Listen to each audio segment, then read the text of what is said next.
Hi guys, welcome to our channel. Big boss season 8లో మూడో వారం నామినేషన్లో భాగంగా 8 మంది నామినేట్ అయిన సంగతి తెలిసిందే. ఇక ఇందులో డేంజర్ జోన్లో పృథ్వీ, అభయ్ ఉండగా బిగ్ బాస్ హౌస్లో భారీ ట్విస్ట్ ఇస్తూ అభయ్ని ఎలిమినేషన్ చేశారు. ఇక అభయ్ ఎలిమినేషన్కి గల కారణాలు చాలానే ఉన్నాయి.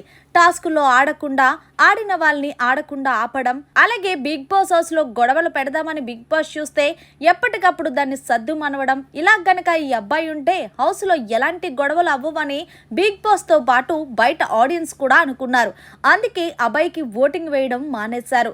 ఇక ఈ విషయం పక్కన పెడితే ఎలిమినేషన్ ప్రాసెస్లో విష్ణుప్రియని అలాగే అభయ్ని పెట్టారు. ఇక 2 కుండలు పెట్టి ఎవరి కుండలో అయితే రెడ్ కలర్ వస్తుందో వాళ్ళు ఎలిమినేషన్ అంటూ హోస్ట్ నాగార్జున గారు తెలియజేశారు. ఇక ఇందులో భాగంగా రెడ్ కలర్ అభయ్కి రాగా గ్రీన్ కలర్ విష్ణుప్రియకి వచ్చి ఇద్దరు సేవ్ అయ్యారు. మొత్తంగా బిగ్ బాస్ సీజన్ నుంచి 3వ వారం అభయ్ ఎలిమినేట్ అవ్వడం జరిగింది. మరి మొత్తంగా ఎలిమినేషన్ ప్రాసెస్ అయితే ఇది.